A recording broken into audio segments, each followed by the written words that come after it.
ब्राह्मण रहता था। वह बहुत ही धर्म कर्म करने वाला था, पूजा पाठ करने वाला था और वह रोज पीपल को जल से सींचता था।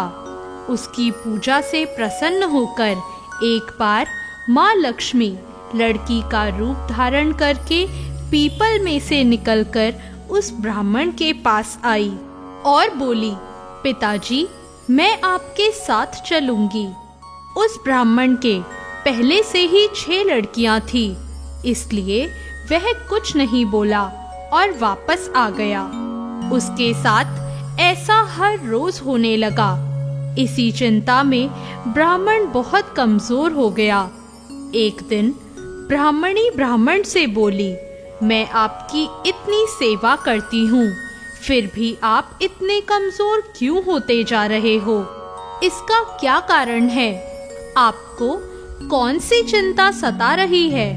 तब ब्राह्मण बोला कि मैं रोज पीपल में जब जल चढ़ाने जाता हूँ, तब उसमें से रोज एक लड़की निकल कर आती है और कहती है, पिताजी, मैं आपके साथ चलूंगी।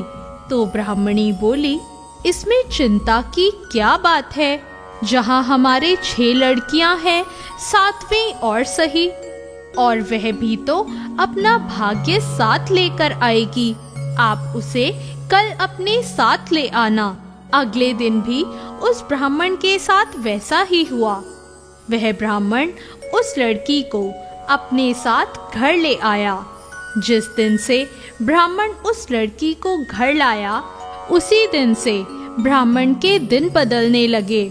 ब्राह्मण भिक्षा के लिए गया, जहाँ रोज उसे 1-2 कटोरी आटा मिलता था, उस दिन उसे थैला भरकर आटा मिला। जब ब्राह्मण घर आया, फिर ब्राह्मणी भोजन बनाने लगी, तो उस लड़की ने कहा, माँ, आज भोजन मैं बनाऊंगी। ब्राह्मणी बोली, बेटी, तू अभी बहुत छोटी है, तेरा हाथ जल जाएगा। पर वह बच्ची नहीं मानी। उस बच्ची ने आटा छाना तो परात भर गई। वो जिस चीज को हाथ लगाती वह बढ़ती जाती। उसने तो कई प्रकार के भोजन बना दिए। सभी ने उस दिन भरपेट भोजन किया। थोड़ी देर बाद ब्राह्मणी का भाई आया।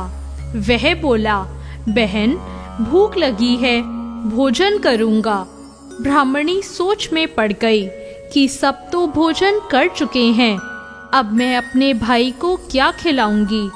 ब्राह्मणी को उदास देखकर लड़की बोली, माँ, क्या हुआ? ब्राह्मणी बोली, बेटी, तेरे मामा आए हैं, रसोई में कुछ भी खाने को नहीं है। तो लड़की बोली, माँ, तुम उदास मत हो, वह तो माँ लक्ष्मी थी। क्या ऐसा हो सकता है जहाँ माँ लक्ष्मी हो वहाँ कुछ भी खाने को ना हो? वह लड़की रसोई में गई और अपने मामा के लिए स्वादिष्ट भोजन बना लाई। उसके मामा भी भोजन करके बड़े ही प्रसन्न हुए। फिर जब शाम हुई तो वह बच्ची ब्राह्मणी से बोली कि माँ, यहाँ दिया जलाकर रख दो, मैं आज यही कोठरी में सोऊंगी। ब्राह्मणी ने कहा, बेटी, तू बहुत छोटी है, रात को तू डर जाएगी। बच्ची बोली, नहीं माँ, मैं नहीं डरूंगी, और वह जिद करके कोठरी में ही सो गई। अब आधी रात को लड़की के रूप में आई माँ लक्ष्मी उठी और कोठरी में चारों ओर देखने लगी, और वहां अन्न और धन के भंडार भर गए।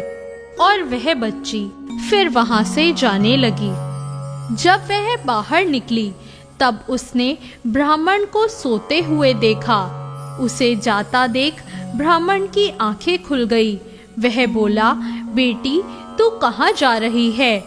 लड़की ने कहा, मैं लक्ष्मी हूँ, मैं तुम्हारी पूजा से प्रसन्न होकर तुम्हारे यहाँ आई थी। मैं तुम्हारी दरिद्रता को दूर करने आई थी। ब्राह्मण अपनी किस्मत पे हैरान था। सुबह ब्राह्मणी ने उठकर देखा तो सब देखकर हैरान रह गई और लड़की को ढूंढने लगी। तब ब्राह्मण ने उसे सारी बात बताई। हे लक्ष्मी माँ, जैसा उस ब्राह्मण की तकलीफें दूर करी, ऐसे सबकी करना। दोस्तों, इस कहानी से हमें पता चलता है कि घर में आने वाला हर व्यक्ति अपना भाग्य साथ लेकर आता है, और क्या पता आने वाले व्यक्ति का भाग्य इतना प्रबल हो कि उसके भाग्य से हमारा भाग्य भी चमक जाए। इसलिए दोस्तों, घर में आने वाले अतिथियों का स्वागत हमेशा मुस्कुराहट से ही करना चाहिए। जय माँ लक्ष्मी।